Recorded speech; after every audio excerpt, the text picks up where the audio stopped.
Alors, je reviens sur la dialectique Jupiter-Saturne. Des choses amusantes à dire ou à reprendre. Le Saturnien, il est là dans la diversité spatiale. Ça veut dire quoi? Ça veut dire que plus il y a de gens qui disent la même chose et qui font la même chose, mieux ça vaut. On a l'impression d'ailleurs que c'est un discours démocratique, entre guillemets. Il faut qu'il y ait un maximum de gens qui votent dans le même sens. Là, c'est saturnien. C'est le quantitatif. On reproduit la même chose, le même geste, le même vote, à l'infini. Donc, on a une diversité d'une certaine manière, mais autour de la même chose, autour du même geste.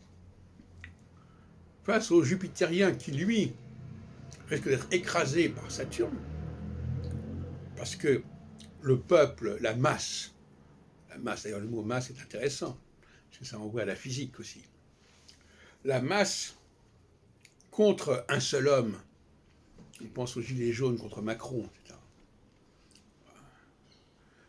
Que voulez-vous? Comment peut-on penser que quand il y a des tas de gens, des milliers de gens qui répètent la même chose, ça n'est pas plus de force que une personne? Et pourtant.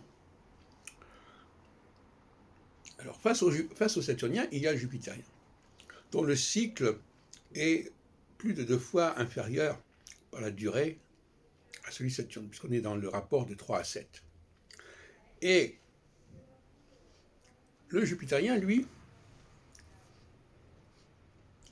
sa diversité, elle n'est pas dans le fait de se multiplier dans l'espace, mais de se multiplier dans le temps, c'est-à-dire de se renouveler dans le temps. Et c'est ce qui lui permet de s'imposer. Donc il y a quelqu'un qui se répercute lui-même dans le temps, qui se renouvelle lui-même dans le temps, et Saturne qui se renouvelle à travers des semblables, des gens comme lui, dans l'espace.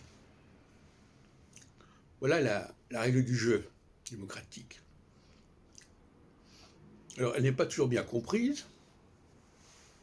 Il y a toutes sortes de choses qui sont répétées comme ça. On ne sait pas très bien pourquoi on les dit. Voilà, il faudrait qu'il y ait ceci, il faudrait qu'il y ait cela, il ne faudrait pas qu'il y ait ceci, il ne faudrait pas qu'il y ait cela. En fin de compte, les choses ne sont pas claires. Et je crois que c'est uniquement quand on a bien compris la dialectique Jupiter-Saturne qu'on peut comprendre effectivement le fonctionnement d'une société.